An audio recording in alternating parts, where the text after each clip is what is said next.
अपने हार को कभी भी मत दर्शाएं।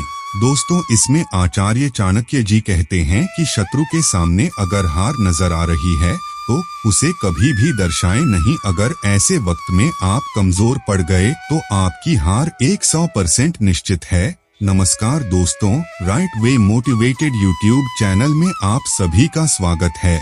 चाणक्य कहते हैं कि अगर शत्रु हमसे अधिक शक्तिशाली है तो उसके साथ अनुकूल व्यवहार करें। ऐसे करने पर आप धीरे धीरे उसकी चाल को भफ लेंगे और कभी परेशानी में नहीं फंसेंगे। ऐसे में दुश्मन को कभी कम नहीं आंकना चाहिए। जो दुश्मन कमजोर और छल कपट करने वाला है तो ठीक इसका उल्टा बर्ताव उसके साथ करें। तो दोस्तों, आज हम बात करेंगे पड़ोसी से निपटने की 12 चाणक्य नीतियां के बारे में, क्योंकि आज के जमाने में हर एक समय, हर एक जगह, हर एक मोड़ पर हमें देखकर जलने वाले लोग मिल जाते हैं। हमारे सफलता को रोकने वाले शत्रु मिल जाते हैं और कभी कभी अगर हम सावधान नहीं रहते हैं और जब शत्रु हमारे ऊपर हावी हो जाते हैं तो हमें बहुत ज्यादा दुखों का सामना करना पड़ता है और उस समय पछताने के अलावा कुछ भी हाथ नहीं लगता। इसलिए आज हम बात करेंगे अपने से बड़े शत्रुओं से निपटने की 12 चाणक्य नीतियों के बारे में, जिनका इस्तेमाल करके हम अपने जिंदगी में सफल हो पाएंगे, अपने सबसे बड़े लक्ष्य को भी हासिल कर पाएंगे।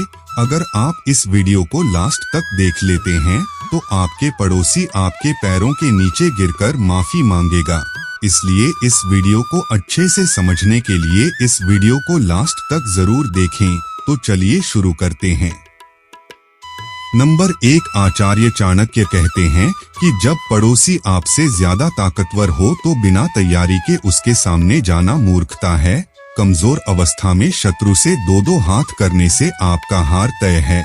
इसलिए अगर शत्रु शक्तिशाली हो तो साथ रहकर उसके कमजोरी का पता लगाएं और सही समय का इंतजार करें।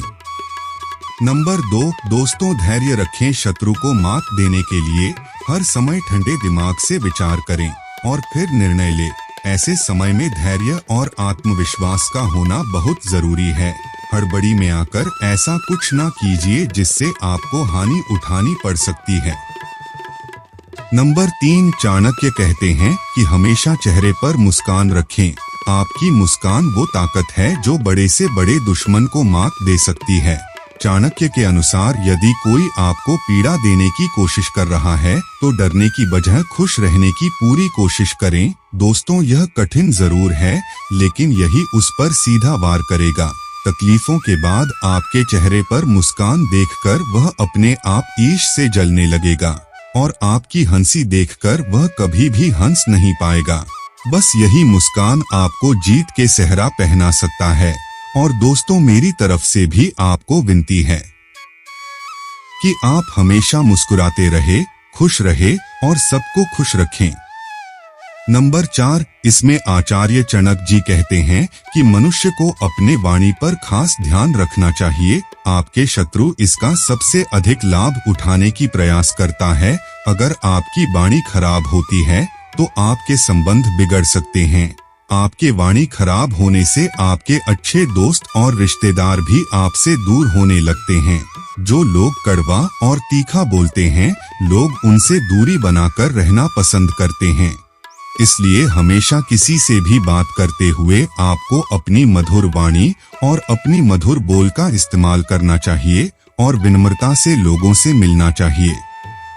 नंबर 5, आचार्य चाणक्य कहते हैं कि व्यक्ति अपने परिवार के अलावा अपने दोस्तों और कार्यस्थल पर मौजूद लोगों के साथ सबसे अधिक समय बिताता है। इसलिए हर व्यक्ति को अपनी संगत का विशेष ध्यान रखना चाहिए। जो लोग अपने आसपास अच्छे और योग्य लोग रखते हैं या उनके संगति में रहते हैं, उन्हें नुकसान पहुंचाने से पहले शत्रु कई बार विचार करता है। वही अगर किसी का संगति बूढ़े लोगों के साथ होती है तो वह शत्रु इसका भरपूर लाभ उठाने की कोशिश करते हैं और मौका पाते ही हमला करने से नहीं चूकते हैं। इसलिए आप किन लोगों के साथ उठ बैठ रहे हो इसके बारे में आपको खास ख्याल रखना चाहिए। दोस्तों, कितना भी शक्तिशाली दुश्मन क्यों ना हो, आप उसे अपने कदमों में आसानी से गिरा सकते हो। यह आपको नंबर 12 में ही सीखने के लिए मिलेगा, इसलिए इस वीडियो को लास्ट तक जरूर देखें। नंबर 6, चाणक्य नीति के अनुसार हर व्यक्ति को बुरी आदतें जैसे नशे की लत से दूर रहना चाहिए। जिन लोगों को नशे की लत होती है, ऐसे लोगों को शत्रु आसानी से पराजित कर देते हैं। नशे में व्यक्ति अपने बुद्धि और विवेक का सही इस्तेमाल नहीं कर पाता और ऐसे में वो गलती कर बैठता है, जिसका लाभ आपका शत्रु उठा सकता है। आपके पास जितने सारी बुरी आदतें हैं, उसको छोड़ दे नहीं तो आपको इसके चलते एक दिन पराजित होना पड़ेगा। नंबर 7, दोस्तों, आचार्य चाणक्य कहते हैं कि शत्रु को कभी भी कम नहीं आंकना चाहिए। दुश्मन की ताकत का ही आकलन आपकी जीत को निश्चित कर देता है और इससे आपका जीत भी सुनिश्चित हो जाती है। शत्रु को अगर कमजोर समझेंगे तो वो आपकी हर कमजोरी पर वार करने की कोशिश करेगा। इसके अलावा समझदार व्यक्ति अपने महत्वपूर्ण योजनाओं को सभी के साथ कभी भी साझा नहीं करते। जब योजना पूर्ण हो जाए तभी उसे बताएं। यदि आप पहले से सब कुछ बताएंगे तो शत्रु इसका फायदा उठा सकता है, इसलिए आपने सीक्रेट किसी के भी साथ शेयर नहीं करनी चाहिए। नंबर 8, चाणक्य कहते हैं कि यदि शत्रु आपसे ज्यादा शक्तिशाली है तो यह अधिक खतरनाक होता है। वही दुश्मन यदि अधिक शक्तिशाली है तो आपको छिपकर उसे पराजित करने की योजना बनानी चाहिए। अदृश्य शत्रु यानी कि आपको छुपकर वार करता है, आपके सामने मित्र के समान व्यवहार करता है और आपके पीठ के पीछे चुगली करता है। आपको हर समय नुकसान पहुंचाने की कोशिश करता है और आपके हर काम को बिगाड़ देता है। पहले ऐसे लोगों से जितना हो सके उतना दूर रहना चाहिए और छिपकर उसकी असली चेहरा का पता लगाना चाहिए, जैसे उसे पता ना चले। सब कुछ सीक्रेट होना चाहिए, इसलिए आचार्य चाणक्य जी कहते हैं कि अपने सीक्रेट किसी के साथ शेयर ना करें, क्योंकि आपके करीबी दोस्त भी आपका शत्रु हो सकते हैं। नंबर 9, चाणक्य नीति के अनुसार मनुष्य के अंदर यदि अहम की भावना आ जाती है तो इसका अर्थ है कि वो व्यक्ति अपने से ऊपर किसी को नहीं समझता। अहम या अहंकार शत्रुओं की संख्या में वृद्धि करता है, इसलिए जितना हो सके अपने अंदर कभी भी अहंकार की भावना ना आने दे, क्योंकि हम सबको पता है कि रावण सबसे बड़ा अहंकारी था और सबसे शक्तिशाली भी था। उसे कोई नहीं मार सकता था, उसका अहंकार उसको मारा, यानी कि उसके अहंकार के वजह से वो मरा गया। इसलिए व्यक्ति को कभी भी अहंकार नहीं करनी चाहिए। यह एक ऐसी चीज है जो व्यक्ति को समूल नाश कर देती है।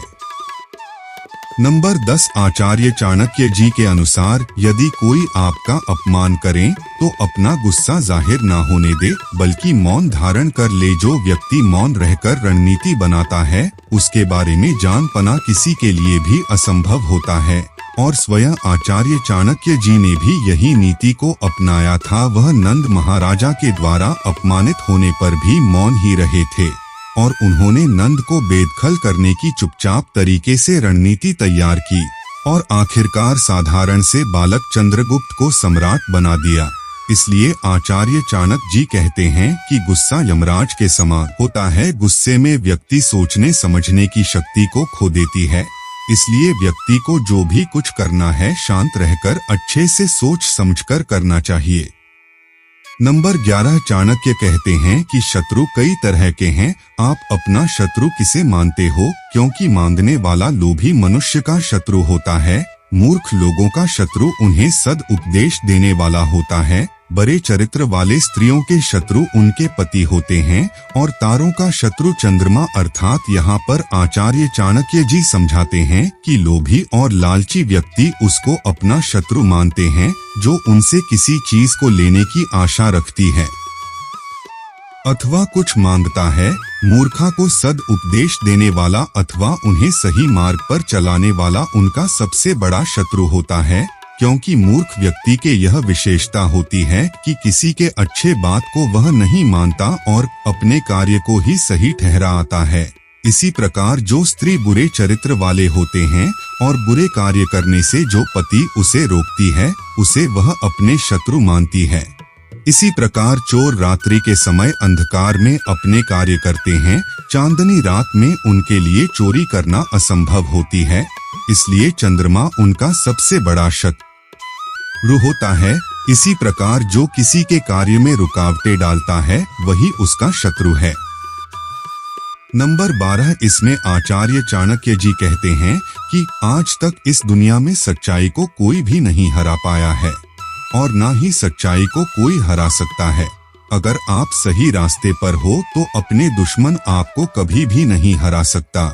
अगर आप गलत रास्ते पर हो तो आपको हारने से कोई भी नहीं रोक सकता।